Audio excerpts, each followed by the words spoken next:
அனைவருக்கும் வணக்கம். நான் உங்கள் அபிமான சிறு உழவன் மற்றும் தமிழ் ஆர்வலர் பவன் பேசுகிறேன். தினமொரு குறள். அழுக்காறு அவா வெகுளி இன்னார் சொல் நான்கும் இழுக்காறு இயன்றது அறம். விளக்கம். பொறாமை, ஆசை, சினம், கடுஞ்சொல் ஆகிய 4 இந்த குற்றங்களுக்கு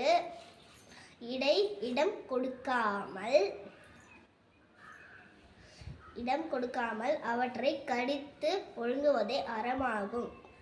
பொறுமையும் பேராசையும் கோபமும் கடுஞ்சொல்லும் ஆகிய 4 விழுக்கப்பட்டு நடைபெறுவதே அறமாகும். என்னோட சேனலை லைக் பண்ணுங்கள், ஷேர் பண்ணுங்கள், சப்ஸ்கிரைப் பண்ணுங்கள். நன்றி, வணக்கம்.